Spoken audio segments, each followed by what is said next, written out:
O bispo não pode ser neófito. O que significa isso, neófito? Neófito é uma palavra que é extraída do contexto agrário. É algo relacionado a plantas. O neófito seria uma figura de linguagem. Ele é uma planta nova.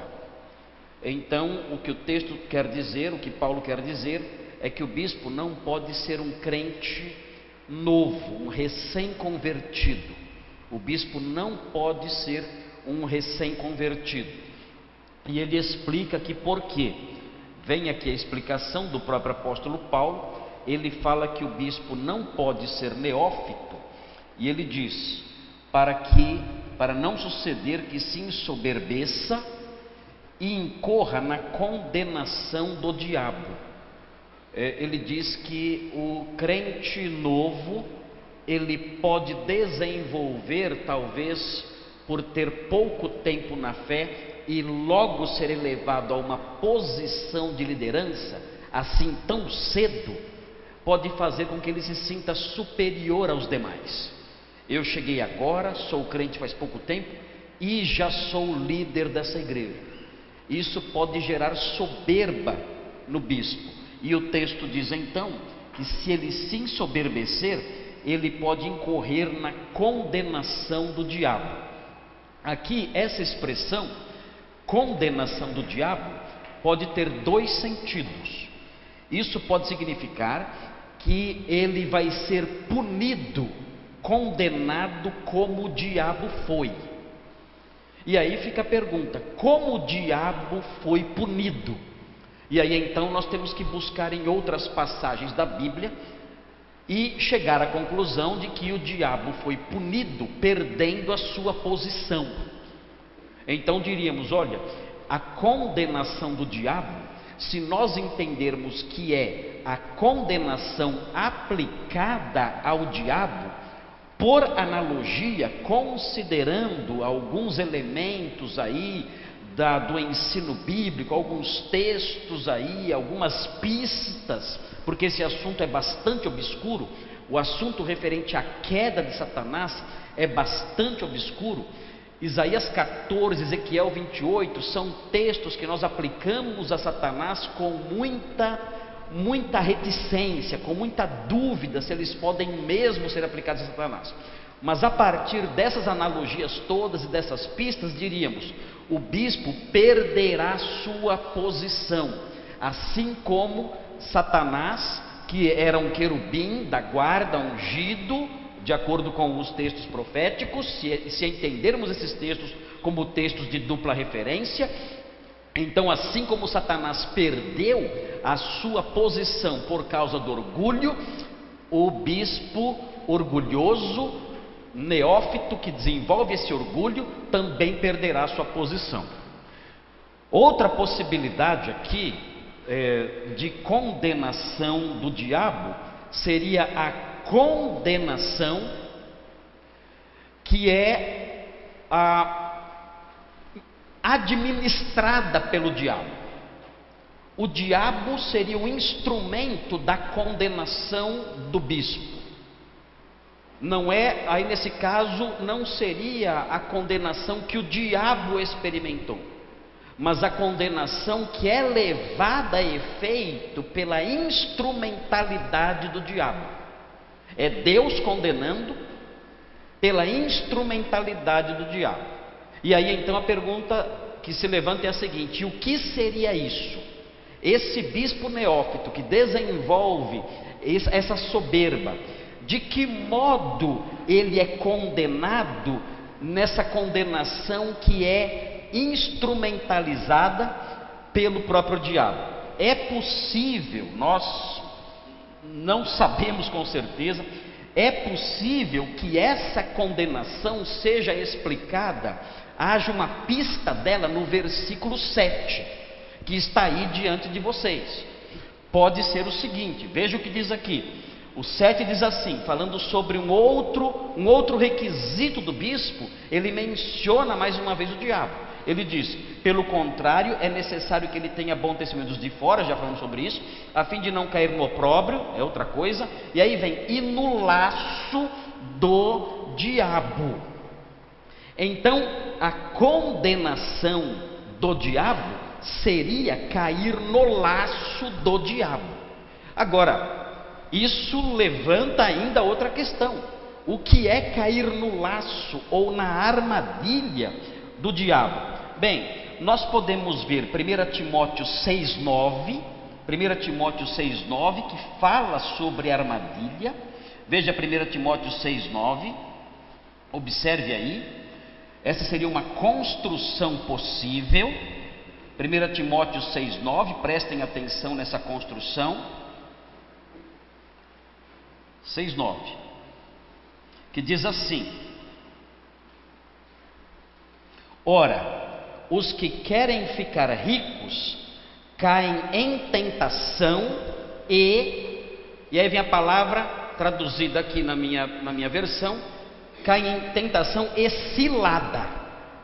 É a mesma palavra para laço. Os que querem ficar ricos caem em tentação e caem em cilada. Implícito aqui a tentação do diabo e a cilada do diabo.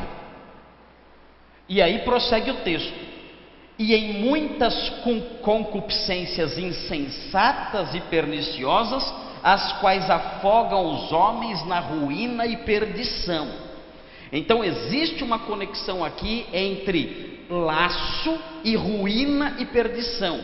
Existe uma conexão aqui entre laço e ceder às concupiscências. Então, se esse entendimento for correto, então incorrer na condenação do diabo seria cair no laço do diabo, que envolve dar espaço para concupiscências, paixões carnais. O bispo orgulhoso cairia em paixões carnais, e isso levaria à ruína e à destruição da sua vida.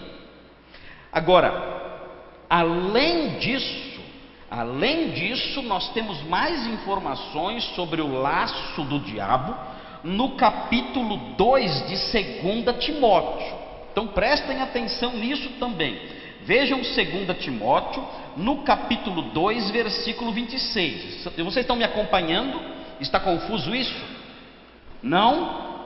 Vejam 2,26. 2,26. Fala assim.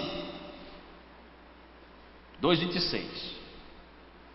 Vamos começar com o 25. Disciplinando com mansidão os que se opõem, na expectativa de que Deus lhes conceda não só arrependimento, para conhecerem plenamente a verdade, mas também o retorno à sensatez, livrando-se eles dos laços do diabo. Aparece de novo a expressão aqui. E aí vejam o que os laços do diabo promovem: tendo sido feitos cativos por ele, para cumprirem a sua vontade.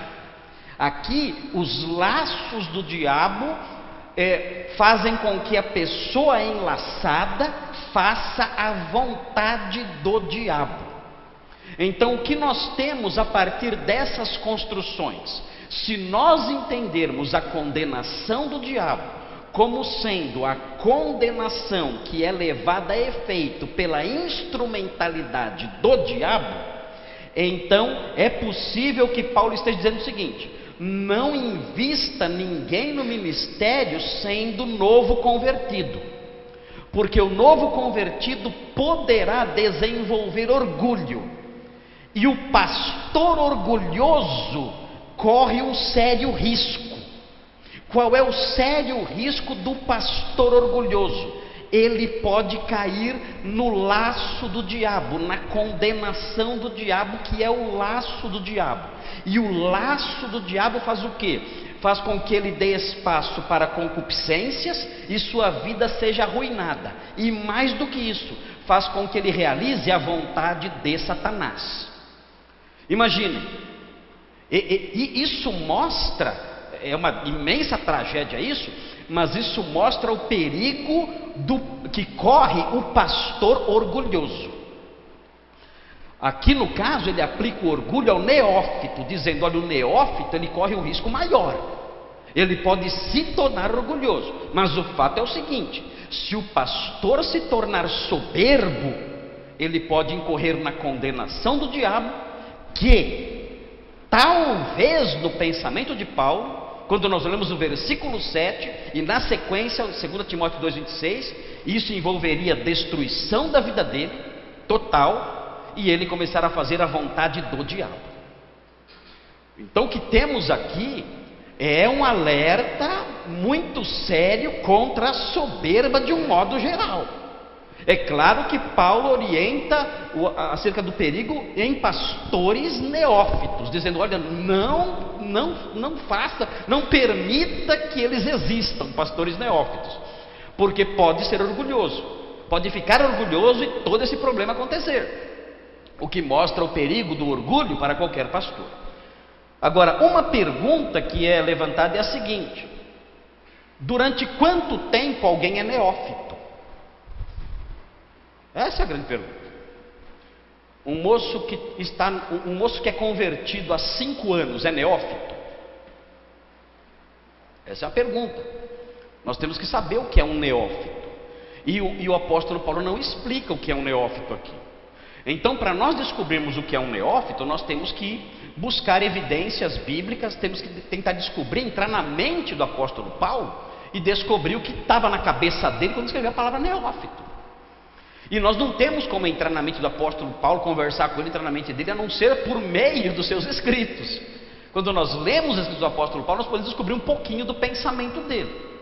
E nós percebemos, o que nós descobrimos quando nós lemos a literatura paulina, é que o apóstolo Paulo esperava que houvesse maturidade espiritual nos crentes que tivessem pelo menos 3 anos e meio de convertido. Em 3 anos e meio, se o crente continua imaturo, tem algo errado com ele, na visão, na mentalidade do apóstolo Paulo. Notem bem, o apóstolo Paulo chegou em Corinto, de acordo com a descrição de Atos 18, ele chegou em Corinto pelos dados históricos que temos ali, porque ele encontrou Priscila e Áquila, e Priscila e Áquila tinham acabado de chegar de Roma, porque Cláudio havia expulsado os judeus de Roma. Isso aconteceu no ano 50. Então nós sabemos que Paulo esteve em Corinto entre a metade do ano 49 e o começo do ano 50 da era cristã. E ele escreveu a primeira carta aos Coríntios, ele escreveu no ano 54, no comecinho talvez do ano 54. Então o que nós temos aí é um espaço de mais ou menos 3 anos e meio, quase 4 anos.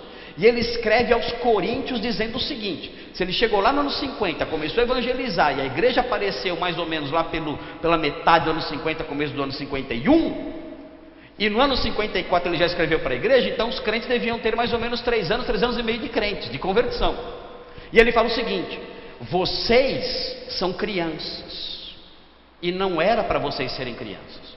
Eu escrevi para vocês como se vocês fossem meninos. Eu tenho que dar leite para vocês, porque vocês estão envolvidos em questões de crianças. Ele descreve isso, ele chama a igreja de uma igreja infantil, no capítulo 3 de 1 Coríntios, quando aqueles crentes tinham mais ou menos 3 anos e meio de conversão. Ou seja, para Paulo, eles não eram mais neófitos. Então, a partir dessas construções, nós podemos concluir que para o apóstolo Paulo, parou de funcionar aqui isso? Vocês estão me ouvindo? Estão me ouvindo? Ok. Para o apóstolo Paulo, o crente maduro, ou o crente que não é mais neófito, é pelo menos alguém com esse tempo de conversão. Nossa, mas só isso? O pessoal às vezes fala, né? Ele é novo na fé, tem só 10 anos que ele se converteu, eu já estou há 40.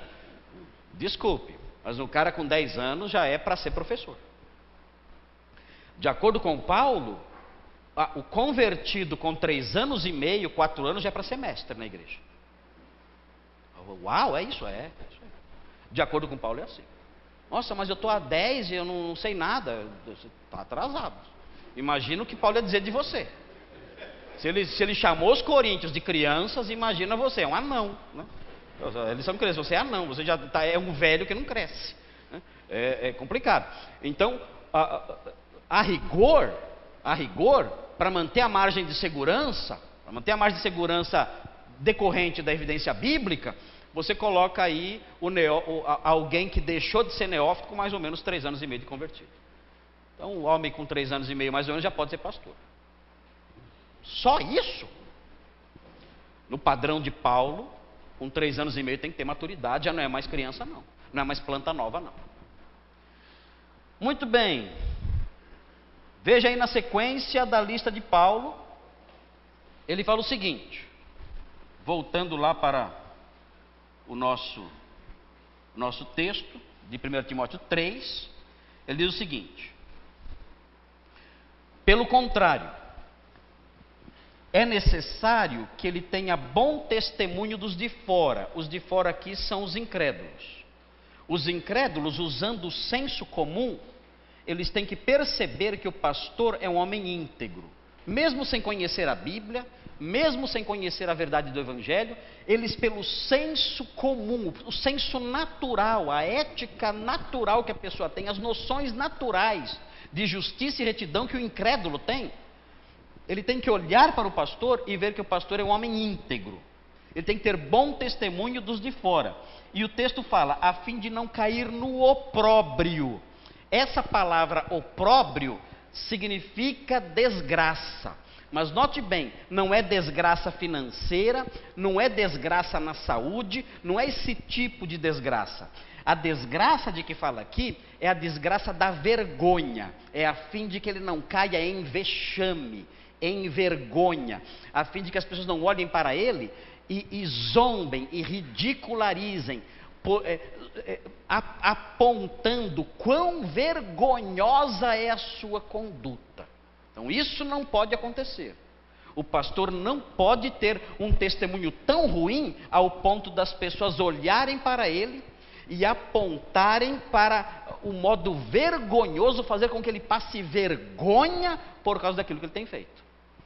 E aí o texto prossegue dizendo, a fim de não cair no opróbrio e no laço do diabo. Mais uma vez o outro perigo aqui. O pastor não é somente o pastor orgulhoso que pode cair no laço do diabo. É também o pastor que não tem bom testemunho dos de fora. Ele também pode cair na ruína e na destruição. Ele também pode cair no perigo de começar a fazer a vontade do diabo, esse pastor que dá um péssimo testemunho lá fora.